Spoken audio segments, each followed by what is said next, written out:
Hello दोस्तों, आप सबका स्वागत है हमारे YouTube चैनल पीके ज्ञान मस्ती में। हम लोग क्लास 10th में जो 8वां चैप्टर है त्रिकोणमिति का परिचय, उसमें पहला प्रश्नावली को आज हल करने वाले हैं। पहले प्रश्नावली के कुछ सवाल हल करेंगे हम लोग। और ट्रिग्नोमेट्री में, त्रिकोणमिति में मैं इससे पहले भी कई वीडियो बता चुका हूँ, कई वीडियो में त्रिकोणमिति पढ़ा चुका हूँ, जिसका लिंक जो है मैंने डिस्क्रिप्शन बॉक्स में डाल रखा है। आप वहां से जाकर पहले वीडियो को देख लेंगे जो कुछ भी मैंने त्रिकोणमिति में पढ़ा रखा है। या फिर अगर आप चैनल पे विजिट करते हैं पीके ज्ञान मस्ती, तो उसमें प्लेलिस्ट पे चले जाइए और प्लेलिस्ट में जाके देख लीजिए। मैंने प्लेलिस्ट में त्रिकोणमिति करके उसमें कई सारे वीडियो मैंने डाल रखा है त्रिकोणमिति पे, तो वहां से भी आप वीडियो जाके देख सकते हैं। या फिर डिस्क्रिप्शन बॉक्स में मैंने जो लिंक दिया है उससे भी जो मैं त्रिकोणमिति इससे पहले की वीडियो में पढ़ा चुका हूं, आप उसको पहले देख लेंगे तो सवाल आपको बेहतर समझ में आएंगे। चलिए शुरू करते हैं। तो देखिए, जो प्रश्नावली 8.1 है, इसमें पहला सवाल दिया गया है कि समकोण त्रिभुज एबीसी में कहा गया है कि कोण बी समकोण है, यानी कि कोण बी 90 अंश है।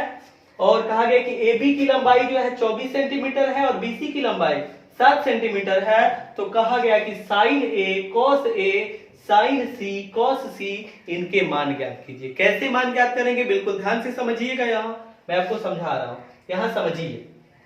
जो ये त्रिभुज मैंने बनाया है एबीसी, ये समकोण त्रिभुज है। एंगल बी मैंने 90 डिग्री बना लिया है और AB 24 सेंटीमीटर है, BC 7 सेंटीमीटर है। तो ध्यान से सुनिएगा, जो समकोण त्रिभुज है तो इसमें जो कोण समकोण है, कौन सा कोण समकोण है, कोण बी। इसके ठीक सामने जो भुजा है, कोण बी की सम्मुख भुजा कौन है, AC है। कौन है, AC। और AC को क्या कहेंगे, कर्ण कहेंगे। AC को क्या कहेंगे हम लोग, कर्ण कहेंगे। और पाइथागोरस प्रमेय से, क्या, पाइथागोरस प्रमेय से तो हम लोग हल करेंगे त्रिभुज ABC में। त्रिभुज ABC में जब यह त्रिभुज समकोण त्रिभुज है तो पाइथागोरस प्रमेय लगाएंगे, पाइथागोरस प्रमेय। और पाइथागोरस प्रमेय से कर्ण की लंबाई ज्ञात करेंगे हम लोग। तो पाइथागोरस प्रमेय होता क्या है, कर्ण का वर्ग बराबर लंब का वर्ग प्लस आधार का वर्ग। बिल्कुल ध्यान से समझिएगा। तो कर्ण यहां हम लोग AC को कह रहे हैं, तो AC की लंबाई यहां कर्ण की जगह लिख लेंगे AC का स्क्वायर इज इक्वल्स टू लंब किसको कहेंगे और आधार किसको कहेंगे। तो आप इनमें से किसी एक को लंब और जिसको लंब कहेंगे उसको छोड़ के बाकी दूसरा जो है उसको आधार कह लीजिए। आगे मैं समझाऊंगा कि किस कंडीशन में आप किसको लंब कहेंगे और किसको आधार कहेंगे। यहां अगर इसको BC को लंब कहते हैं तो AB को आधार कह लीजिए। तो लंब के जगह लिख दीजिए 7 का वर्ग, क्योंकि यहाँ लंब अगर BC को लंब कह रहे हैं तो BC 7 दिया गया है। यहाँ 7 का, अब यहाँ वर्ग है तो वर्ग कर लेंगे, प्लस आधार जो है यहाँ 24 है तो 24 का वर्ग कर लेंगे। आगे हल करते हैं, इसको समझिएगा बिल्कुल ध्यान से। तो AC का स्क्वायर बराबर क्या बनेगा, तो 7 का वर्ग कर लीजिए, कितना बन जाएगा 49, प्लस अब यहां 24 बना है, 24 का वर्ग कर लीजिए, बन जाएगा 476। AC square is equals to, अभी दोनों को जोड़ लीजिए, कितना बनेगा, तो 49 और 476 जोड़ लीजिए, मिल जाएगा 525। तो यहां से AC बराबर क्या बनेगा, तो AC बराबर बन जाएगा रूट में 525। तो 525 का वर्गमूल निकालिए, तो AC बराबर 25 मिलेगा। 525 का वर्गमूल, आप वर्गमूल निकालना जानते भी होंगे। यहां समझिएगा 525 किसका वर्ग है, 25 का ही ना। तो अगर 525 का वर्गमूल निकालेंगे तो 25 मिलेगा। तो आप इसको ऐसे भी समझ सकते हैं, 525 को आप अगर अंदर गुणा करा के लिखना चाहेंगे तो ये 5 गुणे 5 गुणे 5 गुणे 5 इससे 4 बार गुणा कराएंगे और इसमें 4 बार 5 का गुणा है तो बाहर 2 बार निकल आएगा, 5 × 5 25 मिलेगा। तो यहाँ AC का वर्गमूल, ये 525 का वर्गमूल मिल गया, कितना 25। तो AC भुजा की लंबाई है और यहाँ ये देखिए तो लंबाई सेंटीमीटर में दिया गया है ना, तो यहाँ AC की लंबाई मिल गया कितना 25 सेंटीमीटर। अब क्या करना है, ध्यान से समझिएगा। जैसे पहला वाला जो कंडीशन कहा है, साइन A और कॉस A का मान निकालना है, बिल्कुल ध्यान से समझिएगा। साइन A चाहिए तो साइन थीटा बराबर सूत्र होता है लंब बटा कर्ण। मैंने क्या कहा सूत्र? लंब बटा कर्ण। अब ध्यान से समझिएगा, बिल्कुल ध्यान से समझिएगा। यहां और एक चीज और निकालना है, कॉस ए निकालना है। क्या निकालना है? Cos A. और कॉस ए के लिए फॉर्मूला होता है आधार बटा कर्ण। मैंने इससे पहले त्रिकोणमिति जो मैंने पढ़ाया है जिन वीडियो में, उसमें मैं ये सूत्र लिखवा चुका हूं, बता चुका हूं। तो आप वहां से पहले वीडियो देख लीजिए और तब इस वीडियो को शुरू कीजिए। तो चलिए इसको आगे हल करते हैं। कॉस ए बराबर फॉर्मूला होता है कॉस थीटा बराबर आधार बटा कर्ण। तो यहां लिख लेंगे आधार बटा कर्ण। आपको समझना कहां है, ध्यान दीजिएगा। अब यहां साइन ए बराबर लंब बटा कर्ण और कॉस ए बराबर आधार बटा कर्ण हम लोगों ने लिख लिया है। अब यहां समझिएगा, ये जो समकोण त्रिभुज है इसमें सभी भुजाओं की लंबाइयां हम लोगों को पता है। क्यों? क्योंकि यहाँ ए बी बी सी पहले से दे रखा है और एसी की लंबाई हम लोगों ने यहां ज्ञात कर लिया है। अब बात यह है कि लंब और आधार और कर्ण कहेंगे किसे? तो कर्ण तो हमेशा और हमेशा एसी ही होगा। जो समकोण त्रिभुज है उसमें 90 अंश के सामने जो भुजा है, कर्ण हमेशा उसी को कहना है। लंब और आधार परिवर्तित होंगे। कैसे परिवर्तित होंगे समझिएगा। अगर यहां साइन ए लिखा गया है, तो अगर साइन थीटा कह रहे हैं, साइन थीटा बराबर लंब बटा कर्ण, तो थीटा की जगह क्या है यहाँ? ए ना। तो समझिए एंगल ए इसमें कहां है? ये वाला कोण, ढूंढिए इसको, ये कोण है। अब कर्ण तो प्रत्येक कंडीशन में 90 अंश के सामने जो भुजा है एसी, इसको कर्ण कहना है। लंब आधार समझना है। तो एंगल ए कहे हैं ना, एंगल ए के सामने जो भुजा है, एंगल ए के ठीक सामने, जब यहां साइन और कोण की जगह ए ले रहे हैं तो ए के ठीक सामने जो भुजा है यानी बीसी, इसको लंब कहेंगे। कब? जब कोण ए लेंगे। और आधार कहेंगे किसको? ए बी को। तो अगर एंगल ए ले रहे हैं तो बीसी को कहेंगे लंब और ए बी को आधार। कैसे पहचानेंगे कि कौन लंब है? तो जो कोण लिए है उसके ठीक सामने जो भुजा है, तो इसके ठीक सामने, एंगल ए के ठीक सामने कौन भुजा है? बीसी। तो बीसी को लंब कह लेंगे। और ये लंब किसके साथ बना रही है? तो बीसी ए बी के साथ 90 अंश का कोण बना रही है ना। तो जिसके साथ 90 अंश का कोण बना रही है, ये लंब जिसके साथ 90 अंश का कोण बना रहा है उसको आधार कह लेंगे। तो यदि बीसी लंब हो गया तो ए बी आधार है। तो यहां साइन ए बराबर, अब लंब कहेंगे किसको? तो मैंने अभी बताया, एंगल ए के सामने कौन भुजा है? बीसी। तो लंब के जगह लिख देंगे बीसी, अब बटा में कर्ण, तो कर्ण की जगह क्या? एसी। इसी तरह से कॉस ए बराबर, तब यहां कॉस थीटा बराबर आधार बटा कर्ण। तो यहां थीटा की जगह ए दिया गया है ना, कोण ए लिया जा रहा है। जब कोण ए लिया जाएगा तो इसके ठीक सामने बीसी जो है इसको लंब, ए बी को आधार, और कर्ण तो एसी हमेशा हमेशा रहने वाला है। 90 अंश के ठीक सामने जो भुजा उसे कर्ण कहेंगे समकोण त्रिभुज में। तो यहां आधार किसको कहेंगे? तो एंगल ए लिए है ना, तो बीसी को तो लंब कह रहे हैं और ए बी को आधार कह रहे हैं। तो लिखेंगे आधार यानी क्या? ए बी, और बटा में कर्ण है तो कर्ण यानी कि एसी। हल कीजिए तो बनेगा साइन ए बराबर बीसी। अब देखिए बीसी की लंबाई हम लोगों ने ज्ञात दिया है पहले से 7 सेंटीमीटर। तो बीसी की जगह लिखेंगे 7, और एसी हम लोगों ने ज्ञात किया है, हाँ कितना मिला है? 25। तो 7 और ये एसी की जगह लिख लेंगे 25। अब यहाँ मात्रक लिखने की जरूरत नहीं है क्योंकि ऊपर सेंटीमीटर नीचे सेंटीमीटर, सेंटीमीटर से सेंटीमीटर कट जाएगा। तो वैसे भी साइन ए त्रिकोणमितीय अनुपात है ना, और अनुपात का कोई मात्रक नहीं होता है। तो साइन ए का मान मिल गया। बिल्कुल इसी तरह से कॉस ए बराबर, अब यहाँ ए बी का मान रखिए, तो ए बी का मान दिया गया है 24 सेंटीमीटर। तो यहाँ ए बी का मान रख लीजिए 24, बटा में एसी का मान कितना दिया गया है? हम लोगों ने निकाला है 25 सेंटीमीटर। तो यहाँ एसी की जगह लिख लेंगे क्या? 25। तो साइन ए कॉस ए तो मिल गए। अब आगे कहा गया है कि साइन सी या कॉस सी ज्ञात कीजिए। ये कैसे ज्ञात होगा समझिएगा बिल्कुल ध्यान से। दूसरा जो कंडीशन है इसमें साइन सी निकालना है, तो फॉर्मूला क्या होगा? फॉर्मूला तो यही होगा लंब बटा कर्ण, और कॉस सी, तो इसके लिए फॉर्मूला क्या होगा? फॉर्मूला यही बनेगा जो पहले लिखे हम लोग, आधार बटा कर्ण।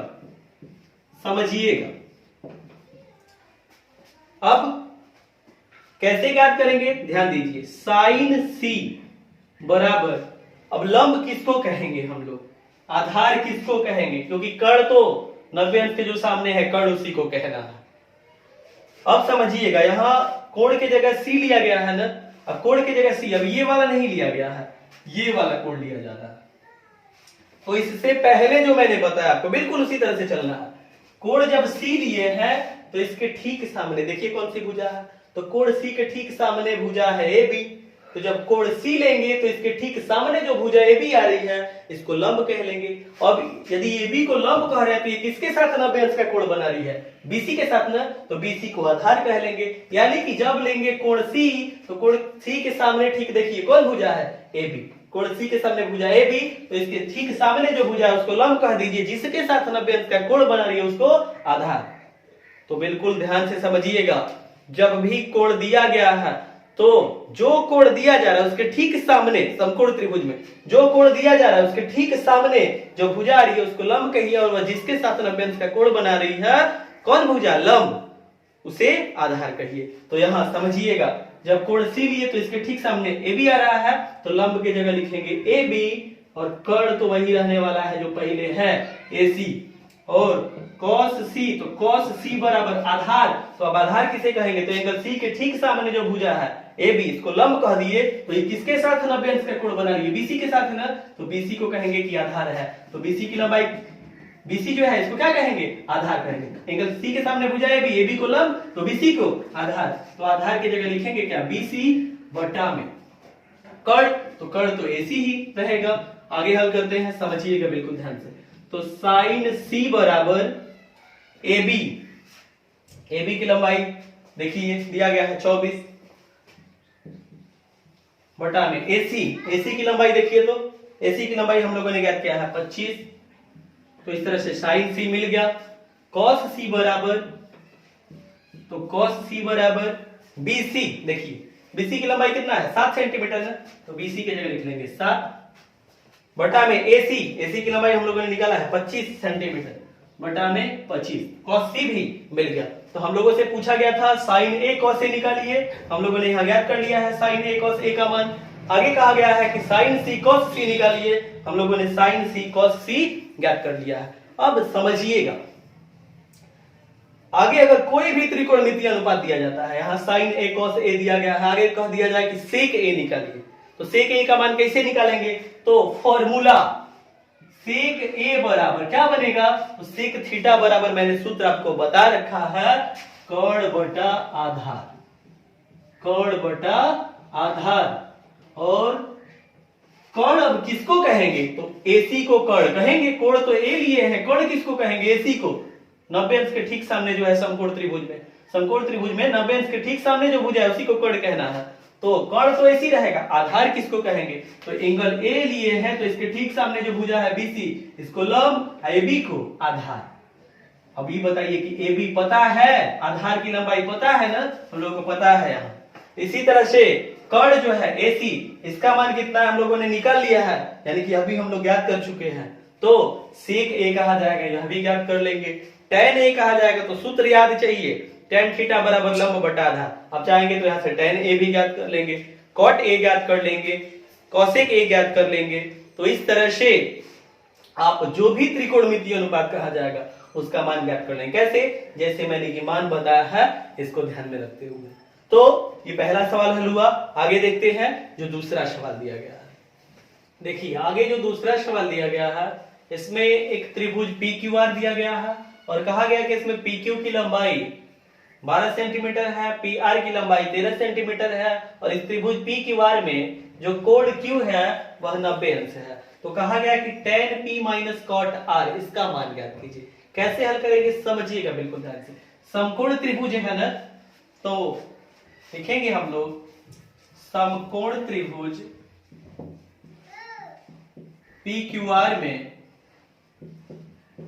पाइथागोरस प्रमेय का प्रयोग कीजिए। क्यों, तो देखिए यहाँ एक भुजा QR की जो लंबाई है वो नहीं दी गई है, तो पाइथागोरस प्रमेय का प्रयोग करके हम लोग QR की लंबाई सबसे पहले ज्ञात कर लेंगे। ध्यान दीजिएगा, तो त्रिभुज PQR में पाइथागोरस प्रमेय से अब पाइथागोरस का प्रमेय होता क्या है? तो पाइथागोरस का प्रमेय होता है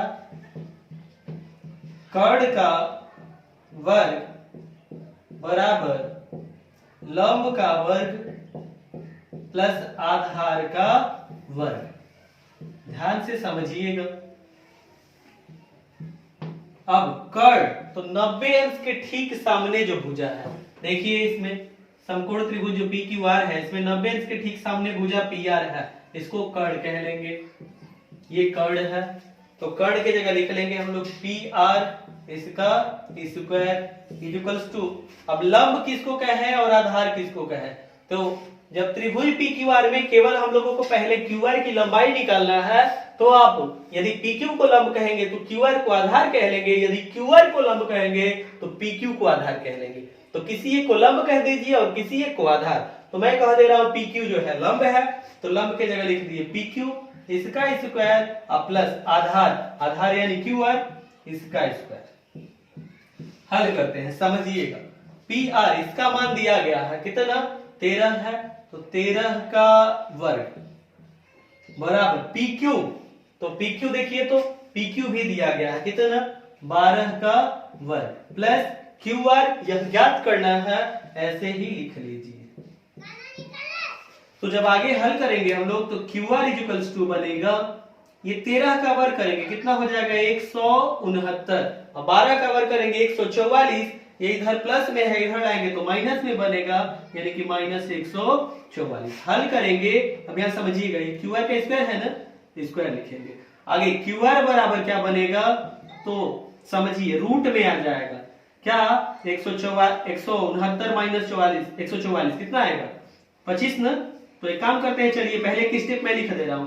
क्यू आर का स्क्वायर बराबर बनेगा, इसको घटाएंगे तो 25, तो यहां से क्यू आर बराबर रूट में 25, तो यहां से क्यू आर का मान क्या मिलेगा? तो क्यू आर बराबर, अब यहाँ 25 का वर्गमूल करेंगे हम लोग, वर्गमूल क्या मिलेगा? 5, तो क्यू आर मिल गया क्या? 5 सेंटीमीटर। अब क्यू आर की लंबाई जब ज्ञात हो गया तो देखिए हम लोगों को मान निकालना है tan p minus cot r का मान। तो सबसे पहले चलिए tan p का मान निकाल लिया जाए, कितना आ रहा है। इसके बाद cot r का मान निकाल लेंगे, और tan p के मान से cot r के मान को घटा लेंगे, तो tan p minus cot r का मान ज्ञात हो जाएगा। तो tan p का मान निकालेंगे कैसे? तो tan थीटा बराबर सूत्र होता है लंब बटा आधार। तो यहां हम लोग लिख लेंगे tan p बराबर लंब बटा आधार। इसी तरह से cot r का मान निकालना है ना, तो cot r बराबर, तब cot थीटा बराबर सूत्र होता है आधार बटा लंब। क्या? आधार बटा लंब। अब ध्यान से समझिएगा, tan p बराबर, अब यहां कोण जो है p लिए हैं हम लोग tan p, तो जब कोण p लिए हैं तो समझिए, देखिए यहां यही ना कोण p है, तो जब कोण p लेंगे तो इसके ठीक सामने जो भुजा है उसको लंब कहेंगे, यानी कि किसको लंब कहेंगे? क्यू आर को। तो लंब के जगह लिख लेंगे क्यू आर, और ये क्यू आर किसके साथ 90 अंश का कोण बना रहा है? पी क्यू के साथ ना, तो इसको आधार कहेंगे, तो आधार की जगह लिख देंगे पी क्यू। और कर्ण तो किसी कंडीशन में या तो एंगल पी लीजिए या फिर एंगल आर, कोई भी कोण लेंगे, कर्ण जो है यह पी आर ही रहेगा। आगे हल करते हैं, तो cot r इक्वल्स टू, अब जब कोण r लिए हैं तो किसको आधार कहें? तो समझिए, अब ये कोण नहीं, ये कोण ले रहा है, कौन सा? ये वाला कोण r। और जब यह कोण ले रहा है तो इसके ठीक सामने जो भुजा है उसे लंब कहेंगे, तो इसके ठीक सामने कौन भुजा है? पी क्यू ना। तो लंब जो है बटा में जो लंब है, तो इसके जगह लिख लेंगे पी क्यू, और पी क्यू किसके साथ 90 अंश का कोण बना रही है? क्यू आर के साथ ना, तो आधार की जगह लिख लेंगे क्यू आर। आगे हल करते हैं, तो tan p equals to q r, देखिए तो मान हम लोगों ने निकाला है 5 मिला है, 5 बटा पी क्यू का मान, तो देखिए तो पी क्यू का मान हम लोगों को दिया गया है 12 सेंटीमीटर है ना, तो पी क्यू का मान यहां रख लेंगे 12। cot r बराबर क्यू आर, क्यू आर का मान देखिए हम लोगों ने ज्ञात किया है 5 बटा, और पी क्यू का मान देखिए तो पी क्यू का मान 12 दिया गया है, 12 सेंटीमीटर, तो लिख लेंगे यहाँ 12। तो tan p और cot r इन दोनों का मान हम लोगों ने निकाल लिया। अब निकालना क्या है, tan p minus cot r का मान। तो tan p minus cot r is equals to 5/12 minus, क्या समझिए क्या बनेगा, 5/12। दोनों मान हम लोगों ने लिख लिया, घटाते हैं। तो tan p minus cot r घटाइए तो 5/12 माइनस 5/12 क्या मिल जाएगा, 0। तो tan p minus cot r का मान क्या मिल गया, 0, और यही मान ज्ञात करना है। तो इस तरह से हम लोगों ने tan p minus cot r का मान ज्ञात कर लिया। आप इसको नोट कर लीजिए। तो इस वीडियो में जो हम लोगों ने पहला प्रश्नावली है त्रिकोणमिति का, उसमें पहला और दूसरा सवाल, 2 सवाल हम लोगों ने हल किया। आगे सवाल जो है इसके बाद अगले वीडियो में हम लोग हल करेंगे, इसके आगे के जो सवाल हैं। और ये जो मैं ट्रिग्नोमेट्री पढ़ा रहा हूँ, तो इसमें कुछ बच्चों ने कमेंट किया था, जिसमें छोटू कुमार का कमेंट था कि ट्रिग्नोमेट्री पढ़ाइए क्लास 10th का, और फिर एक अखिलेश कुमार, इन्होंने कमेंट किया है कि पृष्ठीय क्षेत्रफल पढ़ाइए। तो जिनका भी कमेंट आया हुआ है, तो मैं सबसे पहले मेरे पास कमेंट प्राप्त हुआ है त्रिकोणमिति के लिए, तो मैं पहले ट्रिग्नोमेट्री पढ़ा ले रहा हूं, और ट्रिग्नोमेट्री जब पढ़ा लेंगे, त्रिकोणमिति जब पूरा कर लेंगे हम लोग क्लास 10th में जो है, तो इसके बाद हम लोग पृष्ठीय क्षेत्रफल पढ़ेंगे। तो अभी जो मैं त्रिकोणमिति में पढ़ा रहा हूं, इसको आप बिल्कुल सही से तैयार कीजिए। जो सवाल मैं बता रहा हूं, यदि सवाल समझ में आता है, वीडियो पसंद आता है, तो इसे अपने दोस्तों के साथ शेयर कीजिए। साथ ही साथ जो कुछ भी मैं समझा रहा हूं, उसे समझने में कहीं दिक्कत आता है तो कमेंट बॉक्स में उसे लिखकर जरूर बताइए। और जो हमारा चैनल है पीके ज्ञान मस्ती, उसको सब्सक्राइब कर लीजिए और बेल नोटिफिकेशन को भी प्रेस कर लीजिएगा, ताकि आने वाली नई वीडियो जो है उसके बारे में आपको जानकारी प्राप्त होती रहे और आप लगातार मेरे साथ मैथमेटिक्स के सवाल को आसानी से हल करते रहिए। आगे जो सवाल दिए गए हैं आने वाली अगले वीडियो में हम लोग हल करेंगे। तब तक के लिए इसको आप तैयार कीजिए। फिर मिलेंगे हम लोग अगले वीडियो में। जय हिंद दोस्तों।